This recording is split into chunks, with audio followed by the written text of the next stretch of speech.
Carthage, the city Rome destroyed. 146 BC, Carthage burned beside the Mediterranean Sea. Roman soldiers moved through smoke-filled streets, while civilians hid inside collapsing buildings. For 17 days, the killing continued. Women threw stones from rooftops. Children carried water to exhausted defenders. The richest city in the Western Mediterranean fought for its life one street at a time. At the center of the chaos stood the Roman commander Scipio Aemilianus. Ancient writers claimed he watched the city burn and wept. He understood something terrifying in that moment. Rome was not simply destroying an enemy. It was erasing another possible future for the ancient world. Most people remembered Carthage for only one thing: losing to Rome. The common story described it as a cruel trading empire filled with greedy merchants, war elephants, and the genius of Hannibal before disappearing forever beneath Roman power. But Rome wrote most of that history. The famous story that Roman soldiers salted the earth after destroying Carthage was probably a later myth. And the deeper truth was even more surprising. Carthage was one of the most advanced cities of the ancient Mediterranean. Its sailors crossed seas many feared to enter. Its farms used agricultural methods so effective that Rome later copied them after destroying the city itself. This was not merely the story of a defeated empire.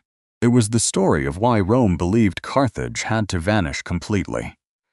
Carthage began as a Phoenician colony on the North African coast, around the 9th century BC. Over centuries, it became a center of enormous wealth. Its harbor held hundreds of ships. Markets sold silver from Spain, ivory from Africa, and luxury goods from the eastern Mediterranean. Unlike Rome, Carthage built power through trade more than conquest. Merchants mattered as much as generals. Wealth shaped politics. The city connected 3 continents through commerce. Ordinary life reflected that prosperity. Wealthy families lived in large homes decorated with painted walls and fine stone floors. Markets overflowed with grain, wine, perfumes, and rare metals. Yet beneath the luxury stood danger. Carthage depended on trade routes spread across huge distances. Storms, pirates, and rival kingdoms constantly threatened its survival. And there was another weakness. Rome relied on citizen soldiers. Carthage often hired mercenaries from Spain, Gaul, and North Africa. That made its armies flexible, but less loyal. Still, the popular image of Carthage as merely greedy missed the truth. Archaeology revealed a highly organized and literate society.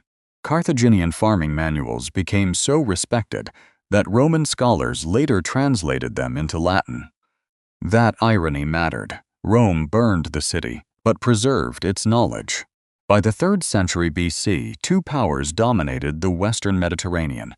Rome ruled Italy, Carthage ruled the sea. Between them stood Sicily, rich and strategically vital. War became almost inevitable. Then came Hannibal Barca. According to later accounts, Hannibal swore eternal hatred toward Rome as a child.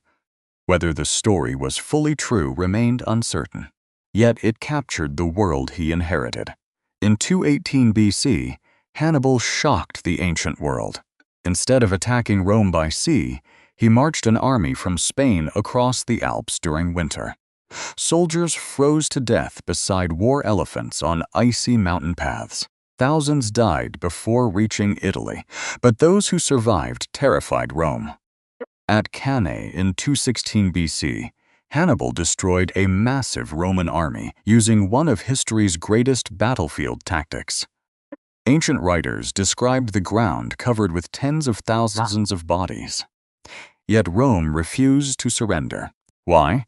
Because Rome possessed something Carthage lacked: endless reserves of manpower and an almost terrifying political endurance.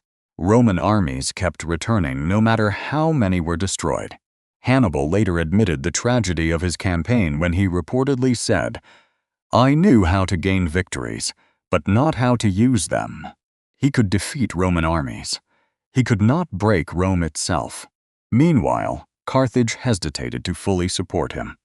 Political divisions slowed reinforcements. Rival factions feared giving Hannibal too much power. Then came the turning point. In 204 BC, the Roman general Scipio Africanus invaded North Africa, forcing Hannibal to leave Italy after nearly 15 years of war. At the Battle of Zama, Rome finally defeated him. Carthage survived, but only barely. Rome stripped away its empire, navy, and independence. Crushing payments followed. Yet Carthage recovered with astonishing speed. Its merchants rebuilt trade networks. Farms flourished again. Markets filled with wealth. Roman senators visiting North Africa became alarmed by how quickly the city regained prosperity. One senator, Cato the Elder, ended nearly every speech with the same warning: Carthage must be destroyed. Not defeated, destroyed. In 149 BC, Rome declared war again. Roman demands became impossible. First, they demanded hostages. Then, weapons. Finally, they ordered the population to abandon the city forever. The citizens refused. The siege that followed became one of the most brutal in ancient history. Starvation spread through the streets. Families melted metal from temples to make weapons. Enslaved people were freed to defend the walls. Carthage fought not for victory but for survival. The end came slowly. Roman troops advanced house by house through burning neighborhoods. Ancient accounts described entire buildings collapsing during combat. At last, the city fell. The destruction answered the great question of the age. Rome did not destroy Carthage because it was weak. Rome destroyed it because it remained strong enough to threaten Rome's vision of the future. Yet Carthage did not disappear entirely. Rome adopted Carthaginian farming methods, trade routes, and naval ideas. Without Carthage, Rome itself might never have become the empire history remembered.